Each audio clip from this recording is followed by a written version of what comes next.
Ako si Kamaestro. Ibabahagi ko sa inyo ang isang kwento. Hango sa totoong buhay, simulan na natin. Ang kwentong ito ay hango sa totoong buhay. Mula ito sa isa nating kabayan na itago na lang natin sa pangalang Filipo. Walang eksaktong taon, probinsya ng Iloilo. Nang mga panahon ito, kilala bilang mahusay na manggagamot itong si Filipo. Yun nga lang kinakatakutan ito sa kanilang bayan dahil sa ugali nitong may pagkasanggano. Lumaki sa pangalaga ng kanyang lolo Berong. Ito din ang nagturo ng lahat ng nalalaman pagdating sa panggagamot. Kabaliktaran ng ugali ng binata. Napakabait ni Lolo Berong at halos lahat sa kanilang baryo sa kanya lumalapit upang humingi ng tulong. Kung minsan pa nga, naaabuso na ito ng mga taong mapagsamantala at ito ang naging dahilan ni Filipo kung bakit arogante siyang nakikiharap sa mga tao. Kaunting pagbabalik tanaw, naganap ito nung mga panahong nasa edad 12 pa lamang itong si Filipo. Isang hapon, habang nanggagamot ay may lumapit na kalalakihan. May dalang baril ang mga ito. Nakasuot ng uniforme ng mga sundalo. Humingi ang grupo ng tubig sa matanda. Ngunit sinabihan sila nitong mag-antay sandali dahil nasa kalagitnaan ng panghihilot ang matanda.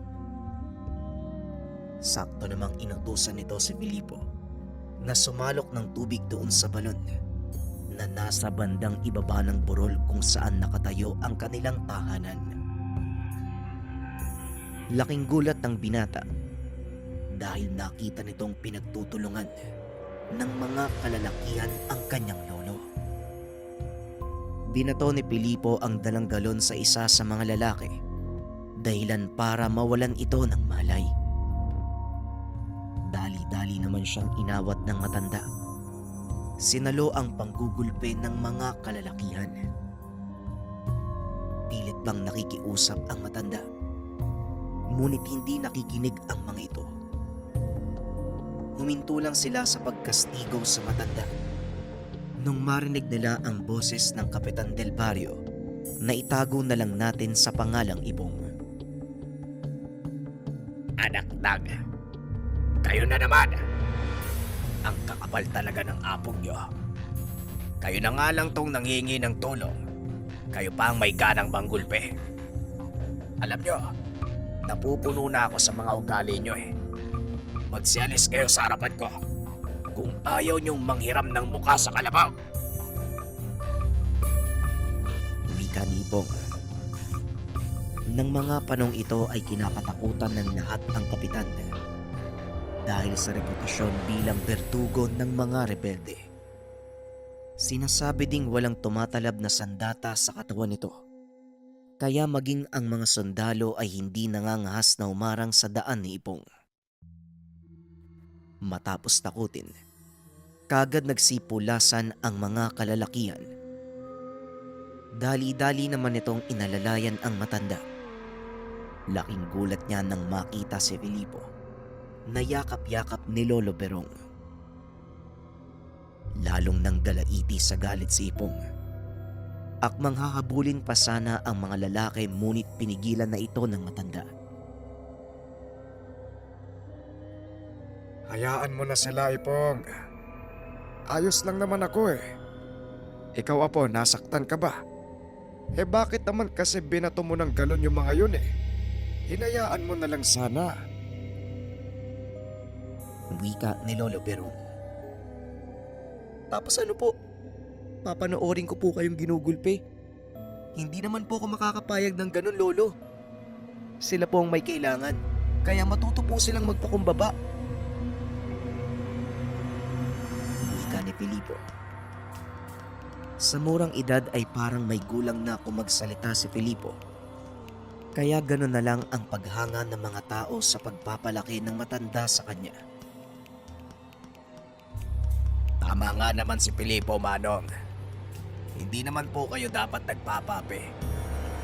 Alam niyo, nagtataka ako kung saan napunta yung berong na kinakatakutan ng mga tao dati. Wika ni Ipong.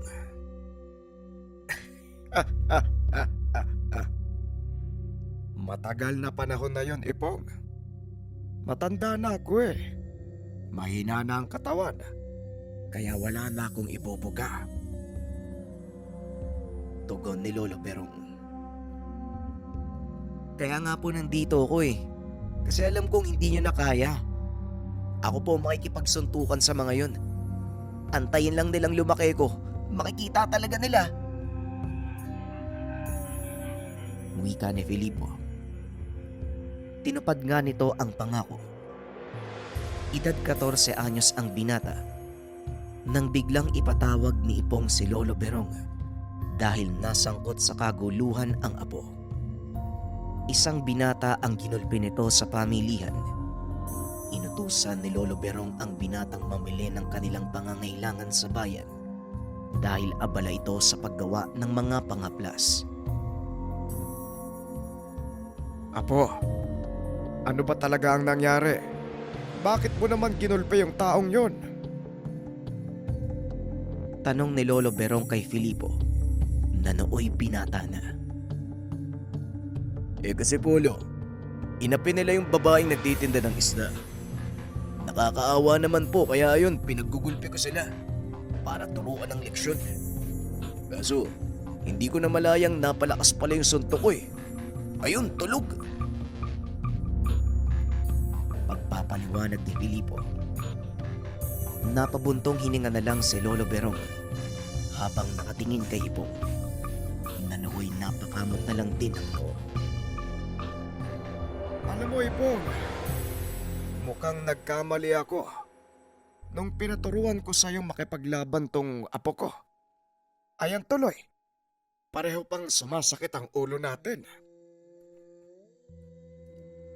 Wika ni Lolo Berong. Napangiti naman si Ipong sa sinabi ng matanda.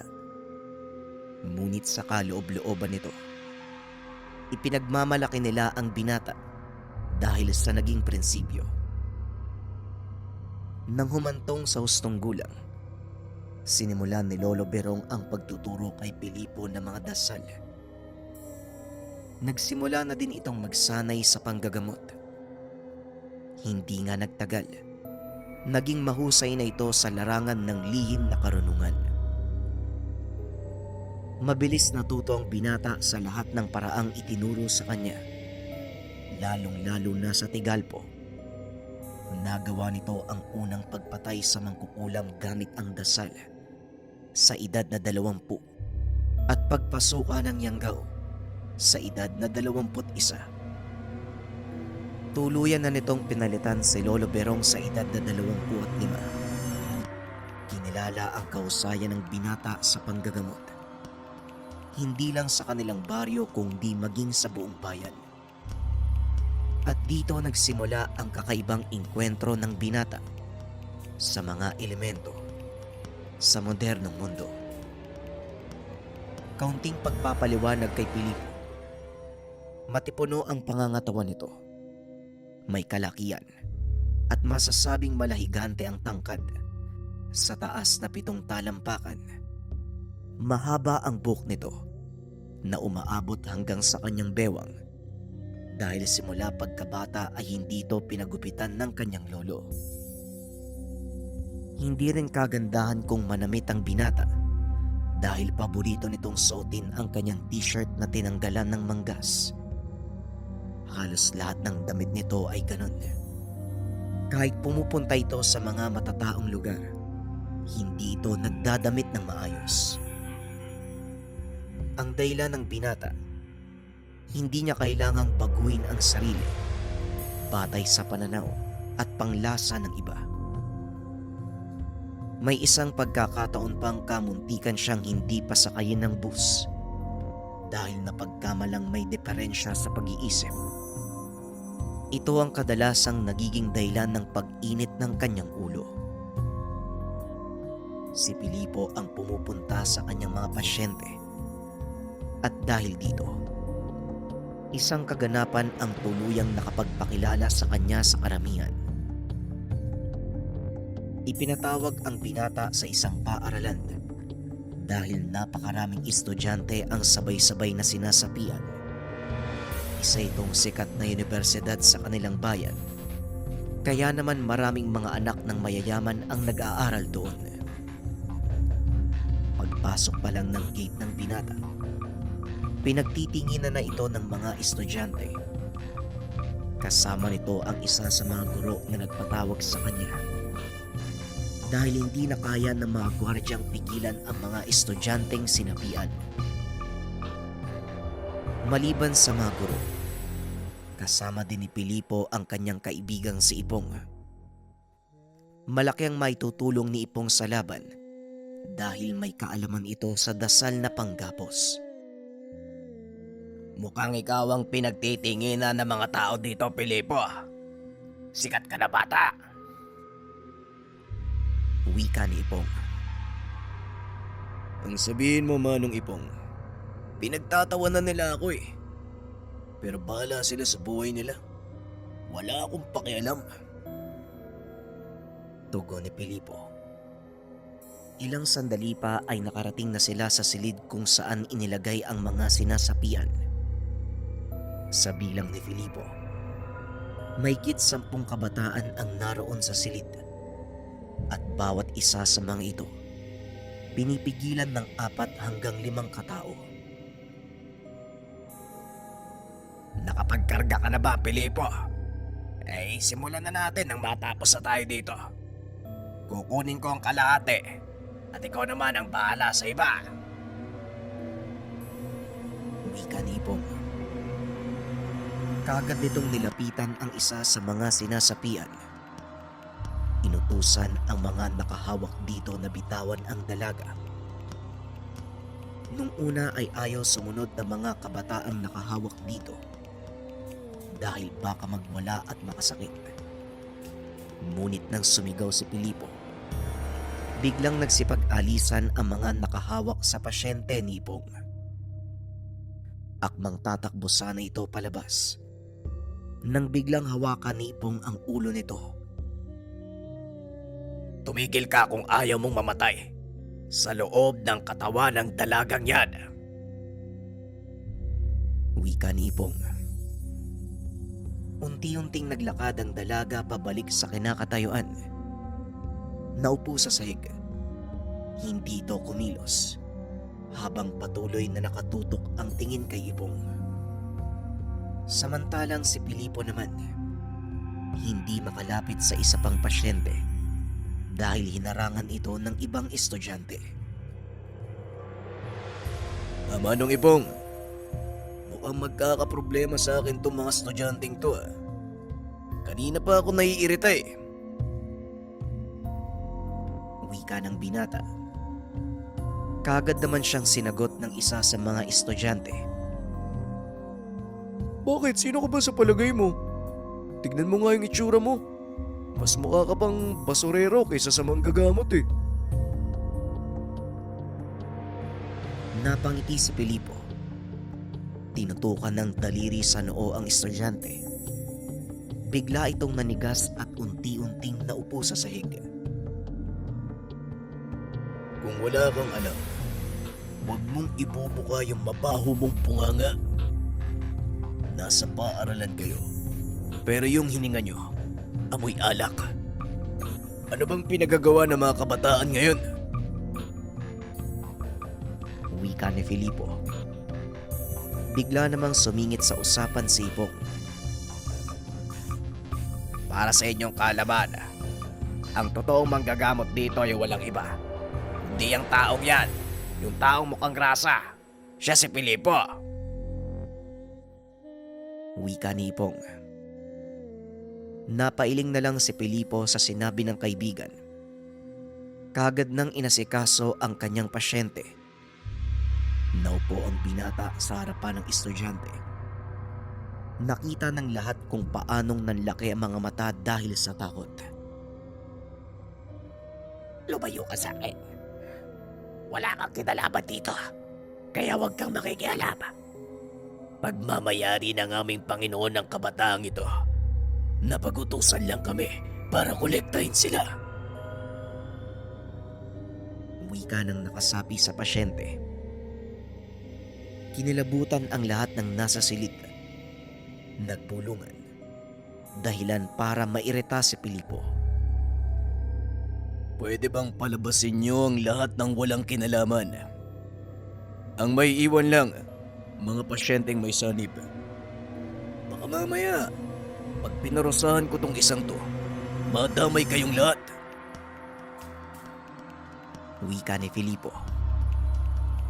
Dali-dali namang naglabasan ang ibang mga estudyante. Laking pagtataka ng mga guro dahil huminto sa pagwawala ang mga ito. Muling ibinaling ng binata ang atensyon sa pasyente. Kinausap. Naupo ang binata sa harap nito at nagsinde ng sigarilyo. Pasensya ka na ha. Naabala tayo. Ngayon, ano nga uli yung sinasabi mo? Kukolektahin mo sila. Mukha bang basura yung mga to? Kung ako ang tinutukoy mo, pwede pa. Madungis ako eh. Pero itong mga mukhang to, na parang hindi nadapuan ng langaw simula pagkabata, ewan ko lang ha. Wika ni Filipo. Tumawa ng malakas ang nilalang. Akmang sasakalin si Filipo nang bigla nitong ilapat ang hintuturo sa noo ng estudyante.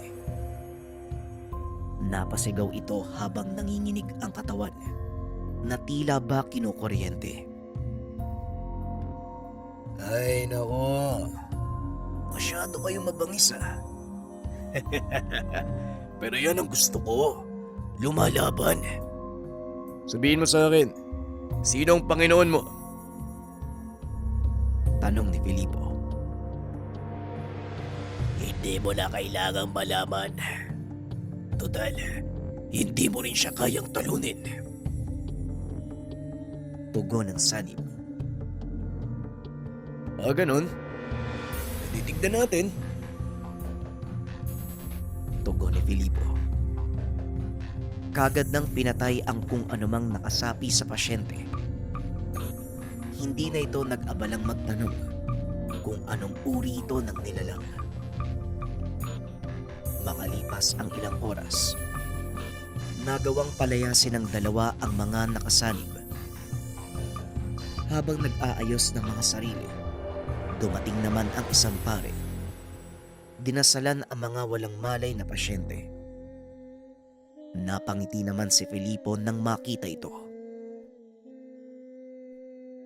Hoy, Filipo. Umayos ka. Pari ang karap mo. Igalang mo naman. Wika ni Ipong. Bakit? May ginagawa ba ako? Hinahayaan ko nga lang si Father na dasalan yung mga kabataang yan. Father, pasensya na, nahuli ka ng dating. Tapos na po ang eksorsismo. Wika ni Filipo. Napalingon ng pare at lumapit sa kanila. At sino naman kayo? Paano mong nasabing tapos na? Walang malay mga bata. Tanong ng pare. Magandang tanghali po, Padre. Kami po yung manggagamot na ipinatawag na mga guro dito. Ang tagal nyo daw po eh. Ang bagal yung dumating. Tugon ni Ipong. Bagyang nainsulto ang pare sa sinabi nito. Ganon, mga albularyo pala kayo. Gaano ba kayo kasigurado na nagawa niyong palayasin ng mga demonyo? Muling tanong ng pare. Siguro. Kasing sigurado ng pagsikat ng araw sa silangan, Padre. At kasing sigurado din ng pagkakamoy ko ng alak sa hininga nyo. Mawalang galang na po ha. Kung ako sa inyo, uuwi na lang ako para matulog. Wika ni Filipo. Nanlaki mga mata ng pare sa sinabi ng binata. Nakangiti lang si Filipo sa harapan nito habang inaantay kung ano ang susunod nitong gagawin. Wala kang respeto sa isang alagad ng simbahan. Pinagbibintangan mo ba akong umiinom? Wika ng pare. Alam niyo, Father, ibibigay ko ang respeto sa mga taong karapat-dapat. Huwag niyo pong sabihin na wala akong respeto sa mga alagad ng simbahan. Huwag mong latin. Batay sa nakikita ko sa'yo, ikaw ang walang respeto sa sarili mong katungkulan. Wika ni Filipo. Kitang-kita ang pagtitimpi ng pare dahil sa napakadaming tao ang naroon. Bagaman hindi naririnig ng mga ito ang pag-uusap ng dalawa, ayaw nitong makita ng mga tao ang totoong ugali. Alam mo, binata, sasabihin ko sa'yo, nagkakamali ka ng binabangga. Isa akong kilalang eksorsista at nagsanay sa bansang Italia para sa ganitong trabaho.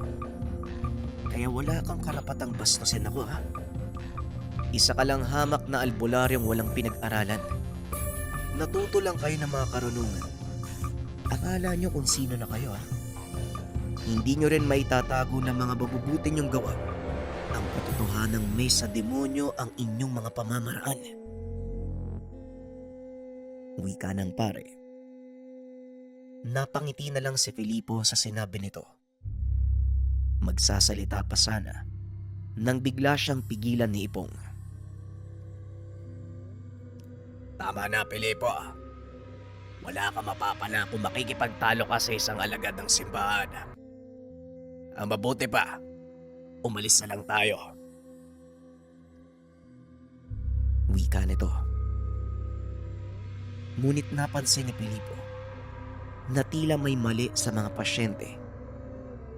Hinila nito sa sulok si Ipong upang kausapin.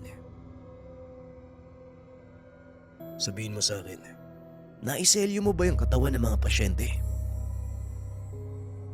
Nanlaki ang mga mata ni Ipong dahil nakaligtaan nitong iselyo ang isa sa kanyang mga ginamot.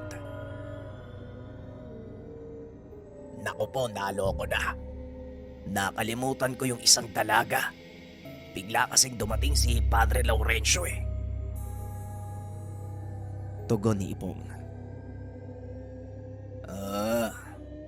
Yan pala si Padre Laurencio. Hindi pala ako nagkamali ng pangiinsulto sa kanya. Alam mo, marami na ako naririnig na masasamang bagay tungkol sa kanya. Pero huwag ka nang maingay. Tignan natin kung anong gagawin niya. Gusto ko ding makita ang pinagmamayabang niyang pinag-aralan sa Italia. Wika ni Filipo. Ilang sandali pa ay bigla na namang nangisay ang sinasabing pasyente ni Ipong. Alam ng binata, magiging butas ito sa kanilang reputasyon. Ngunit sinadya nitong bumalik ang nilalang sa katawan ng dalaga upang subukan ang kakayahan ng pare. Hindi ba mapapahamak ang pasyente, Filipo? Sigurado ka ba? Tanong ni Ipong. Huwag kang mag-alala, Manong. Walang magagawa ang nilalang na nasa loob ng katawan ng pasyente hanggat hindi pa nakakalas ang ginawa mong panggapos. Pag-uusap ng dalawa. Samantalang si Padre Laurencio naman, nagkandara pa sa pag-uusal ng mga dasal pang eksorsismo. Ngunit sa kasamaang palad, tila hindi ito tumatalab. Makailang ulit niya itong ginawa hanggang sa napilitan itong magpatawag ng mga gwardya para hawakan ang nagwawalang estudyante. Nanatiling nakatayo sina Ipong at Filipo sa sulok nang bigla silang lingunin ng pare. Kasalanan niyo to. Nagmamarunong kasi kayo eh. Ngayon, Tignan nyo yung nangyari. Wika ni Padre Laurencio. Napailing na lang ang binata.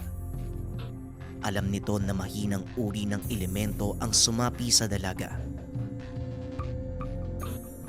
Alam mo, Pilipo, naniniwala ako sa mga sabi-sabi na may kakaibang lakas sa taglay ang mga dasal ng kagaya ng eksorsista. Pero bakit simpleng maligno lang, hindi pa mapalayas dyan? Tanong ni Ipong. Hayaan mo lang siya, Manong. Tignan natin kung ano ang magagawa ng mayabang na pari na yan. Wika ni Filipo. Naupo ang binata sa sahig habang umiinom ng tubig. Nakatitig lang ito sa ginagawa ng pare na parang batang tuwang-tuwa sa pinapanood. Inabot na ng maghapon. Wala pa ring nangyayari. Halos magtanggal na ng suot na sotana ang pare dahil basang-basa na ito ng pawis. Tinignan ni Filipo ang pasyente. Nakitang nangihina na ang katawan nito. Halos hindi na din makadilat dahil sa ginawang maling pamamaraan ng pare. Tumayo ang binata. Lumapit sa kinaroroonan ni Padre Laurencio. Kagad namang nagtinginan ang mga tao sa kanya. Hinawakan ng binata sa balikat ang pare. Tumabi ka. Ako na ang gagawa. Napatitig sa kanya ang pare. At sa hindi malamang dahilan, kusang kumilos ang katawan nito at naglakad papunta sa kinauupuan ni Ipong. Nagtataka ang pare kung paano itong nagawa ni Filipo.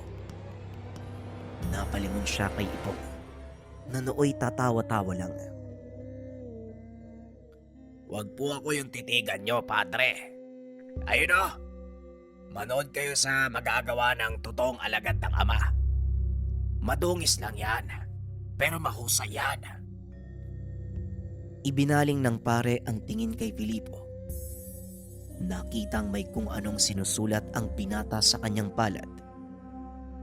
Ilang sandali pa, narinig niya itong magsalita.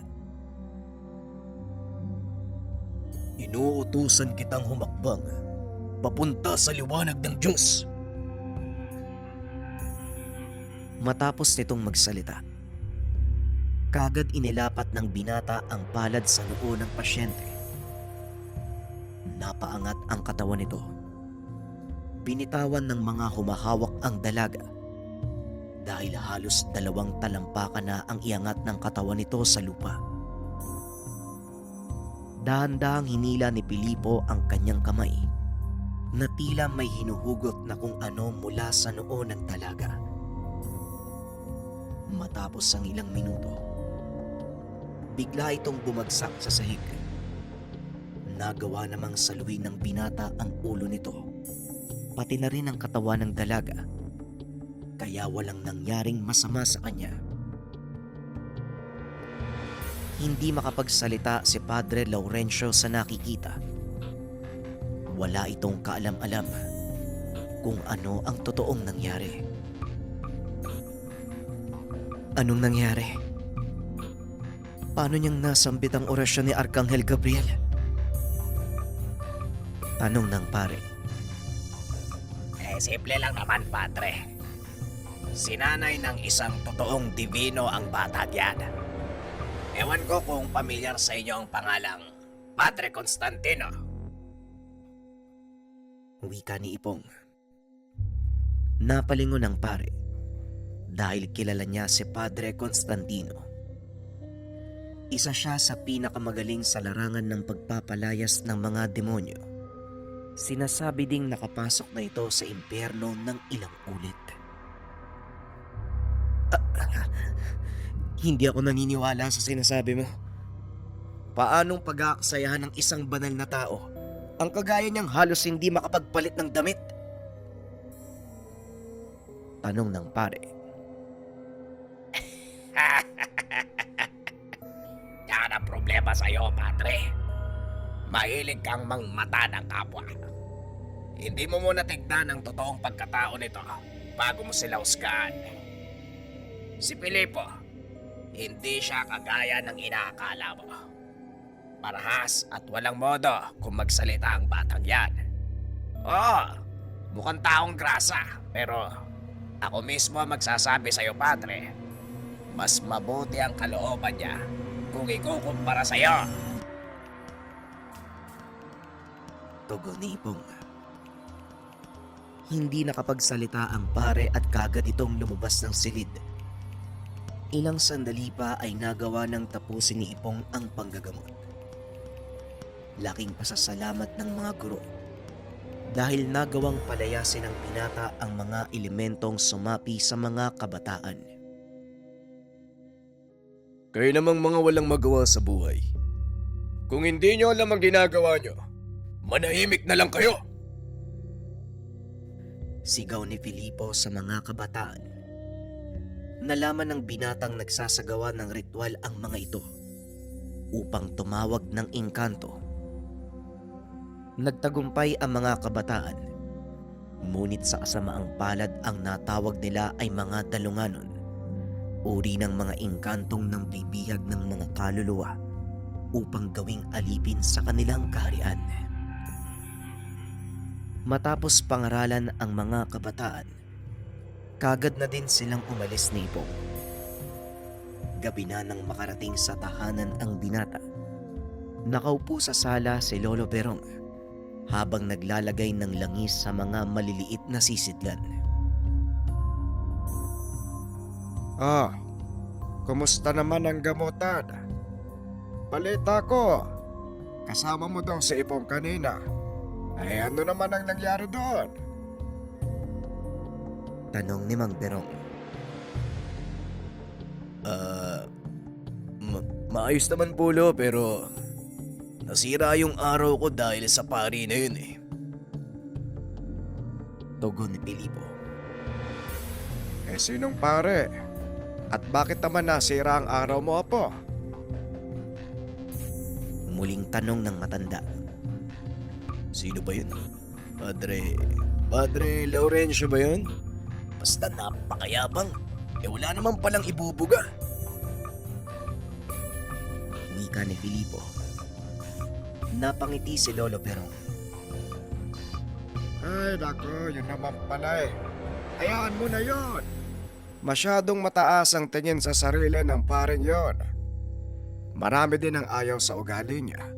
Pero wala tayong magagawa.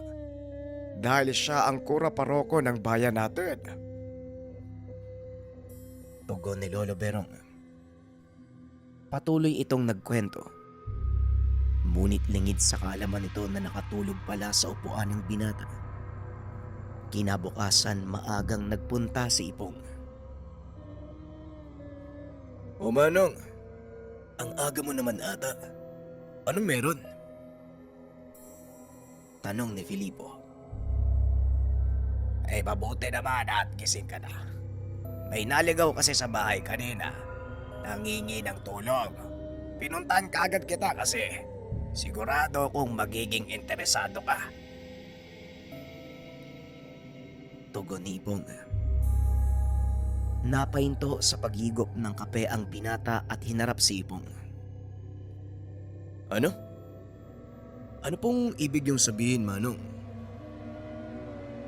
Tanong ni Filipo. May isang bayang ginagambala ng aswang at sa akin sila lumapit. Balak ko sanang puntahan kaya naisip kita eh. Baka gusto mong sumama. Tugon ni Ipong. Aswang? Hindi ko pa nasusubukang makipagbugbugan sa mga aswang, Manong. Mukhang ayos nga yan. Sige, sasama ako. Sandali lang ha, magpapaalam lang ako kay Lolo. Tugon ni Filipo. Ngunit pinigilan ito ni Ipong. Ay nako, teka. Sandali lang. Huwag mo nang sabihin kay Mang Berong. Siguradong sasama din yung matandang yon. Wika ni Ipong. Dali-daling nag-ayos ang binata. Sinamantala ang pagkakataong nasa labas ng bahay si Lolo Berong.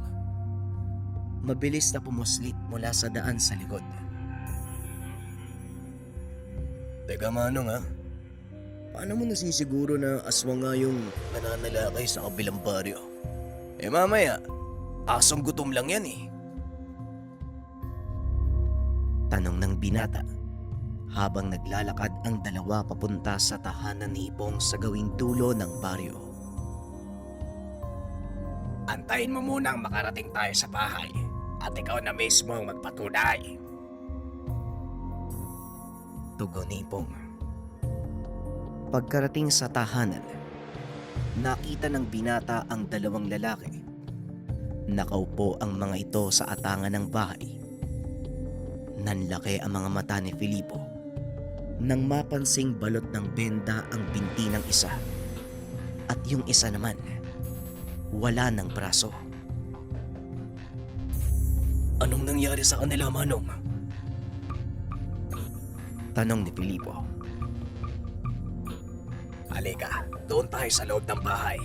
Doon tayo mag-usap. Masyadong maraming tenga dito.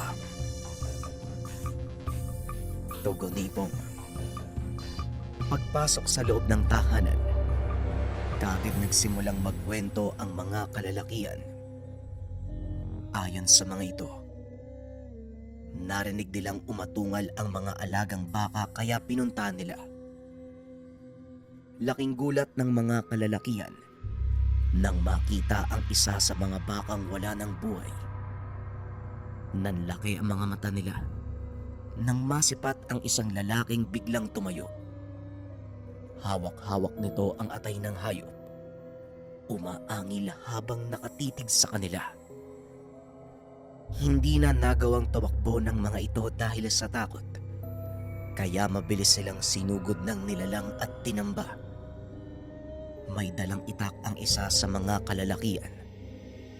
Sa sobrang nerbiyos, aksidente nitong nataga ang paa ng kasama habang sinusubukang patamaan ng taga ang nilalang, na noon ay kagat-kagat naman ang braso ng isa pang lalaki. Nakita niyo ba yung mukha ng aswang? Tanong ni Filipo. Hindi po eh. Punong-puno po ng buhok yung mukha niya. Hindi po namin nakilala eh. Tugon ng lalaki. Kung ganun, paano kayo nakaligtas? Muling tanong ni Filipo. Nagawa ko pong tagayin yung aswang sa likod eh. Nang masugatan ko, tumakbo na po palayo sa amin. Hindi ko na po inabol eh. Sugatan na din po ako eh.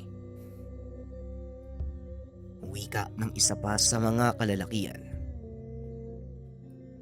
Pakiusap, maniwala naman kayo sa amin oh.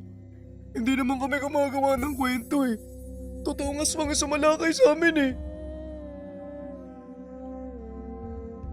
Hindi na nagsalita pa si Filipo.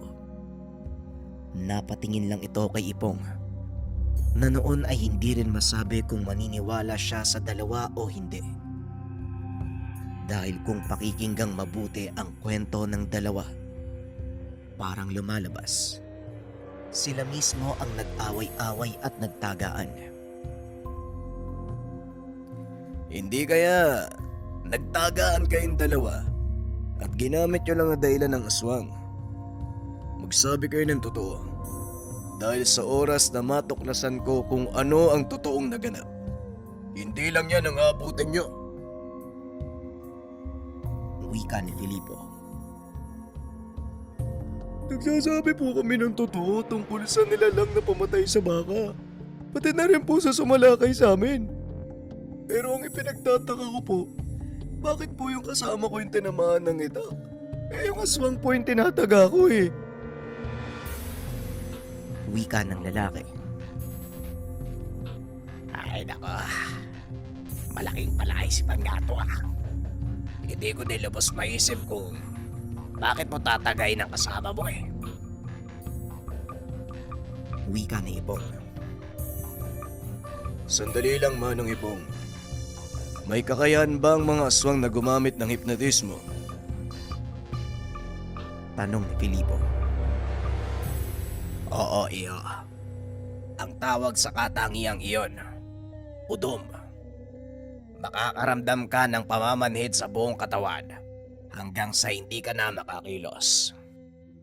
Iniisip mo na nakatayo ka lang sa isang lugar pero ang totoo, kinokontrol ng kung sinong nilalang ang katawan mo. Marahil ito ang nangyari sa dalawang lalaki. Tugon ni Ipong. Matapos ang pag-uusap, pumayag ang dalawang sumama sa lugar kung saan nangyari ang sinasabing engkwentro sa aswang. Paano natin malalaman kung darating nga mga aswang, Manong? Mag-aantay lang ba tayo dito? Tanong ni Filipo habang nakamasid ang mga ito sa paligid. Siguradong darating ang mga yon. May ugali ang mga aswang na umatake sa iisang lugar lang. Lalo na kung alam nilang may makukuha sila at hindi pa tuluyang nabunyag ang kanilang pagkatao. Hinala ko, isa sa mga taga-baryo ang sinasabing aswang. Tugon ni Ipong. Maya-maya ay lumabas sa tahanan ang isang lalaki. Lumapit ito sa kanila. May dalang 2 tasang kape.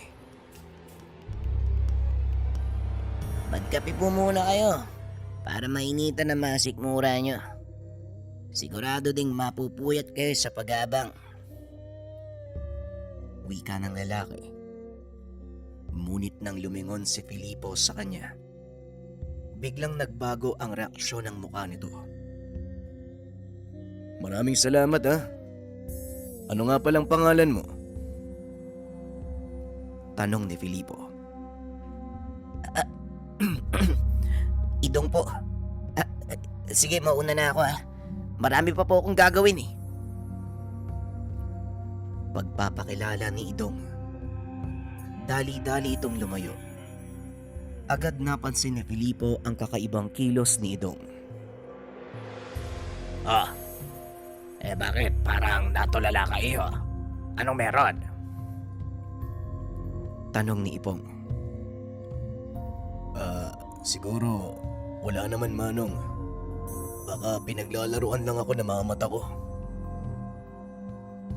Tugon ng binata. Bakit? Ano bang meron? Ano bang nakita mo kay Idong?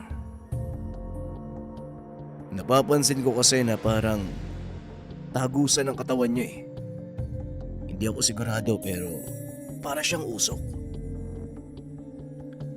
Napangiti si Ipong dahil sa wakas napansin na ng binata ang inoobserba niya.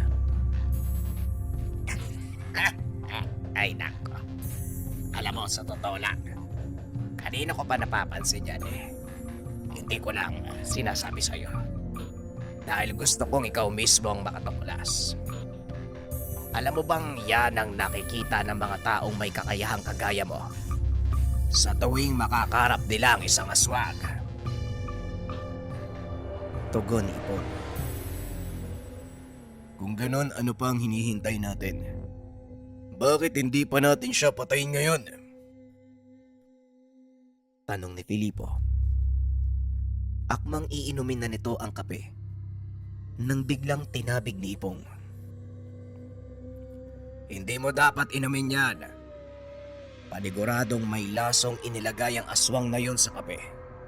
Kailangan natin mag-antay ng tamang pagkakataon bago sumalakay. Hindi pwede magpadalos-dalos. Teritoryo niya ang lugar, kaya kabisado niya ang bawat sulok. Tugon ni Ipong. Dali-daling itinapon ng binata ang laman ng tasa. Pasimple itong nagpahid ng kanyang bibig na kunwari ay naubos na ang kape. Walang iyang aswang yan ah. Mamaya makikita mo. Balak mo pa akong patayin ha? Humanda ka sa akin. Wika ng binata. Palalim na ang gabi ng mga sandaling iyon. Ilang piraso na ng sigarilyo ang naubos ni Filipo. Samantalang si Ipong naman, piniling maidlip sa bangkong nasa ilalim ng puno. Bigla itong napatayo. Dinampot ang isang balde ng tubig, sabay buhos kay Filipo. Anak ng... Ano bang problema, Manong? Sigaw nito. Ngunit hindi na naituloy pa ang ibang sasabihin. Bigla siyang pinatahimik ng kaibigan. Huwag kang maingay. Nandito na siya. Wika ni Ipong. Inikot ni Filipo ang tingin. Ngunit wala itong makita na kahit ano. Ano bang sinasabi mo? Paano mo nalaman, Manong? Wala naman ako nakikita. Tugon ni Filipo. Ako din naman wala akong nakikita. Pero nararamdaman ko siya. Nagtaka ang binata kung paanong nagagawa ni Ipong na maramdaman ang presensya ng nilalang. Bagaman maraming nalalaman si Filipo, ito ang pinakamalaki niyang kahinaan. Pasensya na, Manong, ha. Mukhang ikaw ang magiging mata ko. Wala kasi talaga akong ideya kung anong dapat kong maramdaman eh. Tugon ni Filipo. Huwag kang mag-alala. Dahil sa oras na makaharap mo na ang nilalang, magkakaroon ka ng ideya. Humanda ka. Papalapit na siya. Tugon ni Ipong. Ilang sandali nga ay narinig ni Filipo ang pagaspas na tila higanting bakbak. Dali-daling inabot sa kanya ni Ipong ang isang sibat. Ayos ah. Sibat? Hindi ko nga makita yung kalaban. Tapos sibat pa yung ibibigay mo sa akin? Wika ni Filipo. Ay nako. Sana pala hindi na lang kita sinama dito. Napakadami mong reklamo. Dapa! Tugon ni Ipong. Sabay hatak kay Filipo padapa. Nanlaki ang mga mata ng binata nang mapansin ang napakalaking anino ng isang lumilipad na nilalang. Biglang naramdaman ni Filipo kakaibang presensya. Sigurado siyang mula ito sa kanilang kalaban.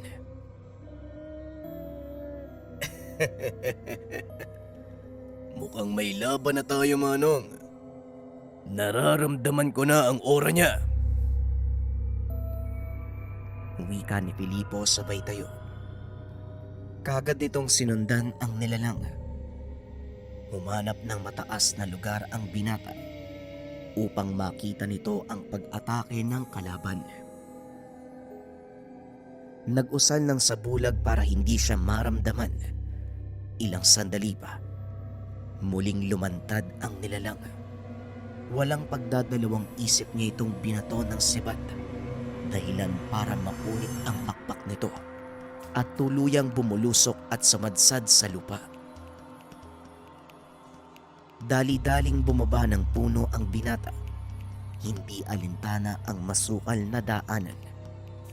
Tinungo nito ang pinagbagsakan ng aswang.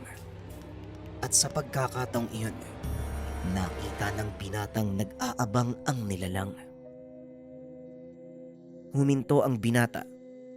Pinakiramdaman ang kalaban. Biglang namanhid ang katawan ng binata. Unti-unting kumilos ang kanyang kamay. Pilit nitong binubunot ang itak na nakasugbit sa kanyang bewang. Naloko na. Ang lakas mong manggagamot. Nagawa kang tablan ng udom. Paglabanan mo yan, Filipo. Wika ni Ibong. Ang dali lang sabihin sa'yo eh. Dahil hindi ikaw ang nasa sitwasyon ko. Bakit hindi mo na lang kaya ako tulungan dito? Tugon ni Filipo. Kaya mo na yan. Ituring mo na lang na isa ito sa mga pagsubok mo at bagong karanasan. Naupo si Ipong sa lupa. Pinanood habang sinusubukan ni Filipo na labanan ang tigalpong binato ng aswang. Unti-unting umaangat ang kamay ng binata. Tumututok ang itak sa katawan nito. Hindi makapaniwala si Filipo na nagagawa siyang kontrolin ng isang nilalang. Sa isipan ng binata, tama ang sinabi ni Ipong. Isa itong pagsubok ng kanyang kakayahan. Ilang sandali pa ay biglang sinugatan ng binata ang sarili at saka pa lamang ito tuluyang nakawala sa kontrol ng aswang. Walang iya ka. Sino ka sa tingin mo, ha? Kanina ka pa eh. Sinubukan mo akong lasunin. Tapos ngayon naman, gusto mong gilitan ang sarili ko. Wika ng binata. Biglang napatras ang aswang dahil kitang-kita nito kung paanong nagliwanag ang katawan ni Filipo. Ay nako, eto na ang pinakamasayang parte. Kung nandito lang sana si Lolo Berong, nako, siguradong matutuwa ang matandang yon. Wika ni Ipong. Huwag kang makikialam, Manong Ipong, ha? Akin ang isang to. Wika ni Filipo. Ay nako, sino bang may sabi sa'yong makikialam ako? Sige na, gulpin mo hanggat gusto mo. Huwag mo lang bubuhayan, ha? Dahil kapag nakatakas yan, hindi lang malamig na tubig ang ibubuhos ko sa'yo. Sasabunin at hilurin pa kita gamit niyang itak na hawak mo. Napapangiti na lang si Ipong sa tuwing tinitignan ng binata. Hindi nito lubos maisip na ang batang noon ay patpatin magiging ganito kalakas. Sa kabila ng katotohanan, iisang mutya lang ang tanga nito. Ito ay ang mutya ng palos.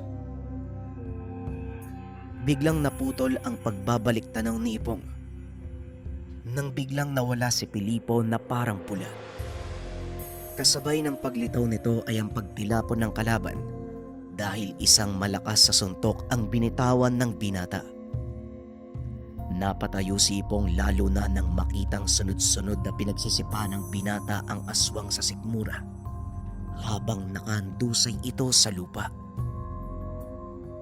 Hinawakan ito ni Filipo sa leeg. Dahan-dahang itinaas. Itinutok ang itak sa dibdib ng nilalang at nagsimulang magtanong. Sino ka? At bakit mo ko balak lasunin? Bakit mo kami pinagpaplanuang patayin? Lumapit si Ipong upang marinig ang kasagutan ng nilalang na nooy nanghihina na dahil sa ginawang panggugulpe ni Filipo. Napagutusan lang ako ng aking amo. Kailangan kong alisin ang mga tinik sa dadaanan niya. At isa ka sa mga yon. Wika ng nilalang na noon ay unti-unting nagbabalik sa anyong tao. Sige, magsalita ka lang. Sinong amo yung sinasabi mo? Muling tanong ni Filipo. Malalaman mo sa mga susunod pang araw. Lalo pa kung patuloy kang makikialam sa lahat ng mga binabalak niya. Wika ng nilalang. Laking gulat ni Ipong nang bigla nitong baliin ang sariling leeg dahilan ng agarang pagkamatay. Mukhang totoo ang sinasabi niya, Filipo. May mas mataas na nilalang ang nag-utos sa kanya. Pero sino naman kaya ang tinutukoy niya? Wika ni Ipong. Siguro, malalaman na lang natin sa mga susunod na araw. Wala din naman tayo mapagtatanungan eh. Ayun oh, patay na. Tugon ni Pilipo. Matapos ang kaganapan ay umuwi na ang dalawa. Nakaligtaan ng mga ito na walang alam si Lolo Berong sa nangyari. Dahil umaga na, nagpasya sina Pilipo na magkape na lang at habang ginagawa ito, hindi sinasadyang naikwento ni Pilipo ang nangyari sa matanda at gaya ng inaasahan, galit na galit ito. Seryoso ka ba sa mga sinasabi mo, Ipong? Isinama mo ang apo ko sa pagtugis ng isang aswang. Hindi ka man lang nagpaalam sa akin. Papaano na lang kung sakaling may nangyaring masama sa kanya? Wika ni Lolo Berong. Nagkatinginan ang dalawa. Akmang sasagot pa sana si Ipong. Ngunit hindi na ito nagawa dahil muli na namang nagsalita si Lolo Berong. Hindi mo alam kung gaano kong iniingatan ng batang ito. Simula ng isilang yan, hanggang sa tinubuan na ng buhok sa katawan, ginawa ko ang lahat para lumaki siyang malayo sa kapahamakan. Dahil hindi ko alam ang sasabihin ko sa mga magulang niya sa oras na dumating sila. Biglang napaangat ng tingin si Ipong at Filipo. Ito ang kauna-unahang pagkakataon na nabanggit ng matanda ang tungkol sa mga magulang ng binata. Ano pong ibig niyong sabihin, Lolo? Buhay pa ang nanay at tatay ko? Tanong ni Filipo. Nanatiling tahimik ang matanda. Ramdam ng binata na meron itong itinatago. Oo, Pilipo. Buhay pa ang mga magulang mo. Ngunit walang katiyakan kung nasaan sila. At gaya ng sinabi ko, babalik ang mga yon sa oras na may mangyaring masama sa iyo. Ako ang mananagot sa kanila. Tugon ni Lolo Berong. Hindi, Lo. Wala po kayong dapat panagutan. Sila ang malilintigan sa inyo. Pati na din sa akin. Iniwan nila ako. At wala man lang pasabi kung saan sila nagpunta. Kaya wala silang karapatan na magalit kung sakaling may mangyari sa akin. Dahil una sa lahat, wala naman silang pake, hindi ba? Wika ng binata. Alam ni Lolo Berong na masama ang loob nito dahil sa pangiiwan ng kanyang mga magulang. At dahil doon, naging tampulan ng pangungutya si Pilipo na naging sanhi ng pagiging basagulero nito. Hindi mo alam ang sinasabi mo, Pilipo. Sa palagay ko, hindi pa ito ang tamang oras para pag-usapan ang tungkol sa bagay na yan. Kumalma ka lang, iho. Sigurado ako. Siguradong meron dahilan kung bakit kanila iniwan. Siguradong magpapaliwanag sila kung bakit sila nawala at iniwan kanila sa akin.